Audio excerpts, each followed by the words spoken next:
Is the new DC Multiverse Cyborg Superman worth picking up? Why does he look like Freddy Krueger? What about some head swaps? Stick around and find out.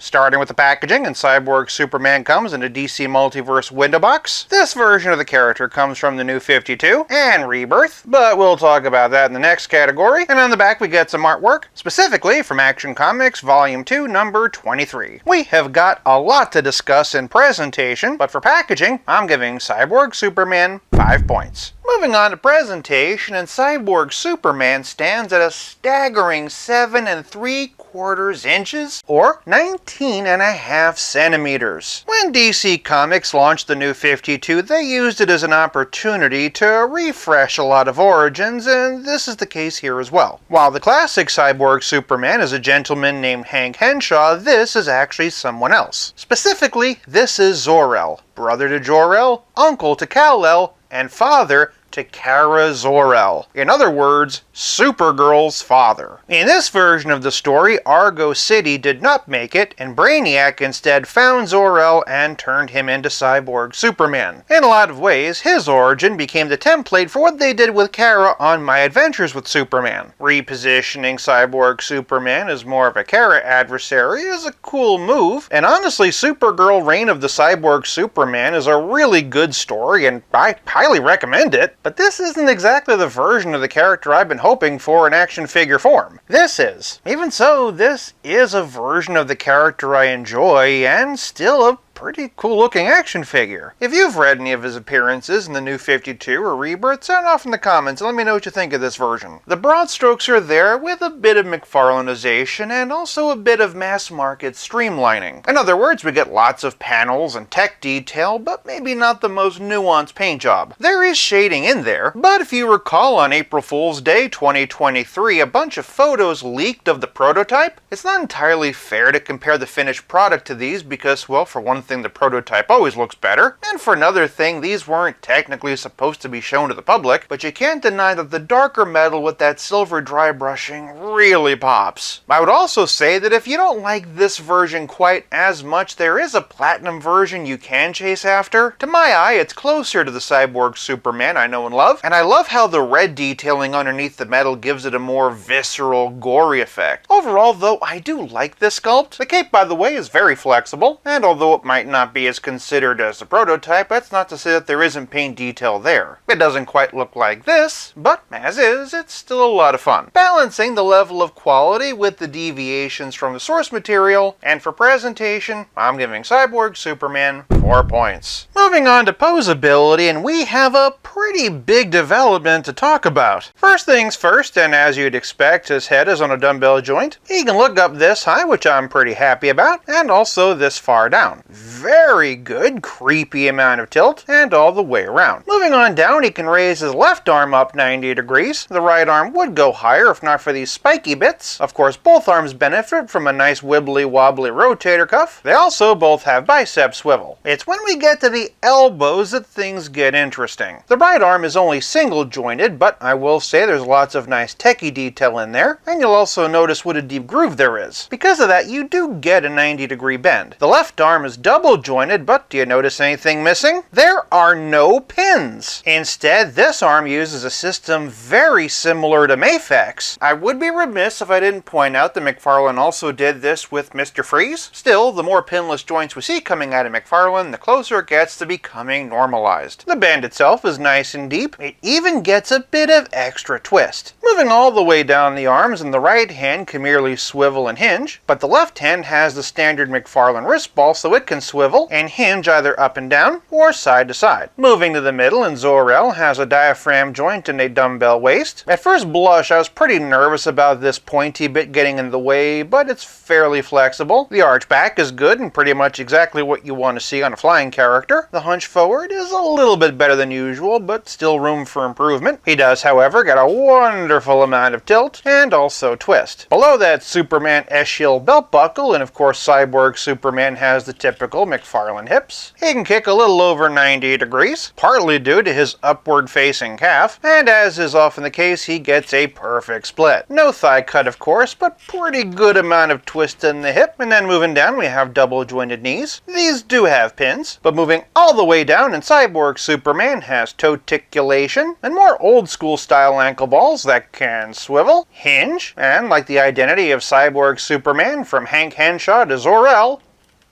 pivot. While the single-jointed right elbow is no doubt a frustration to a lot of collectors, that pinless left arm is cause for celebration. For posability, I'm giving Cyborg Superman 5 points. Moving on to playability, and admittedly, Cyborg Superman doesn't have a whole lot going on here. Pretty much his other mother from Coraline hand is doing the heavy lifting. He does, however, come with a trading card you can pause here to read. He also comes with that patented DC Multiverse flight stand. It's perfectly designed for a creepy hover, but playability is more than just flight stands and Freddy Krueger claws. It's also about how well your figure plays with others. Starting with other villains, and we can already see how Cyborg Superman is towering over Lex Luthor. And then here we have the New 52 Bizarro. Funny how many New 52 Superman villains we've gotten despite not having a New 52 Superman. Next up, and here's General Zod, the very Christmassy gold label Metallo, and for the one responsible for putting Zor-El in this predicament, here we have Brainiac. This one's the Injustice 2 version, but just for some variety, and here we have Page Punchers. As for the Superman family, and for the most important comparison, here we have Kara Zor-El. That said, for a couple of other options, and here we have Karen Zor-El, all ready to talk to Cyborg Superman's manager, Sasha Calle from The Flash, who we sadly won't be seeing again, and the DC Essentials Rebirth version. Otherwise, and here we have the non-90s version of Superboy to go with our non-90s version of Cyborg Superman, as well as a non-90s version of Steel to go with our non-90s version of Cyborg Superman. For a relative scale comparison, and here's Cyborg Superman with Pizza Spidey and the Spectacular Spider-Man, and as always, here he is with Stealth Iron Man. Of course, I'm sure you'd love to see some Superman comparisons, not to mention some head swaps. While I'm at it, I might just try swapping some other parts. First up, and here we have Action Comics 1000, who is dwarfed by this new Cyborg Superman. If Action Comics Superman is your go-to and you want to customize a cyborg version, this is a great start. The skin tones match up well, just for jollies, and here he is with a couple of parts from the Justice League movie version of Cyborg. Not exactly comics accurate, but still a fun suggestion. Although I don't bring him out that often, I did want to try the Dark Knight Returns version. Even though I'm not the biggest fan of this body, this swap looks really good. The skin tones match perfectly, and this could be a great start to a custom Cyborg Superman. But what if we made him even more cyborgy? For that, we're gonna need a little help from Brainiac. And voila! While not exactly the same length, the arms are a pretty close match. Same with the legs. Little bit of repainting and you are off to a fantastic custom. Also, if you're curious how these two would look squared up on your shelf, here you go. Although McFarlane hasn't given us a New 52 version yet, this Rebirth Superman seems appropriate. I like this one because it feels like a closer approximation to what he looked like in the New 52 comic. The skin tones are a little bit off, but not completely unworkable. That said, the blues are a pretty close match, so you could swap those out and have something a bit more comics accurate. Here we have Superman from Hush. With this being the more standard McFarlane Superman body, the proportions work. The skin tones are a bit off this time. Additionally, while it's a little bit big, you can use that Brainiac arm. The leg, unfortunately, is a bit too long. Utilizing the same body as Dark Knight Returns, and here we have the Return of Superman. I'm not going to linger on this one too much. It's the same as Dark Knight Returns, just painted lighter. It all boils down to which color scheme you like best. For one that I don't have a whole lot of hope for, and here's DC Classic, based on the Page Puncher's body, to me, this looks like a kinda cool what if Christopher Reeve became Cyborg Superman. To really sell it, and here he is with parts from Cyborg and more traditional trunks. For one that's pretty close in height to Cyborg Superman, and here we have Earth 2. What's nice about this one is you've got that cloth cape and that larger body. The skin tone matching isn't great, but thanks to the height, he can accommodate both the Brainiac arm and leg. To my eye, this one has a lot of potential. For a live action option, and here we have Henry Cavill, this works surprisingly well. The skin tones aren't a complete match, but close enough. And while the Brainiac parts won't work, the Cyborg parts not only fit, but also fit the aesthetic of the movie. This is totally what I could see a Snyderverse Cyborg Superman looking like. Next up, and for one that seems just a hair taller than Cyborg Superman, and here we have Ghosts of Krypton. With all the extra techie details in the costume, this does look pretty cool. In fact, it doesn't look that far off from the New 52 comic version. The blues don't match up so well this time, but I bet if you had the platinum version with the red paint, that would look really cool. You could give him Brainiac's arm, but be warned, it's a little bit loose this time. As for Brainiac's legs, they're actually too short this time. Lastly, and for some surprisingly fun options, here we have the 2-pack version of Rebirth. This repaint is a definite upgrade to the original Rebirth release, and the skin tones match. But if you swap the arm and swap the trunks, you're on your way to a phenomenal classic comic version. For comparison, here we have Hush. All that said, if you want to spend a fortune and go for the custom action figure gold, may I suggest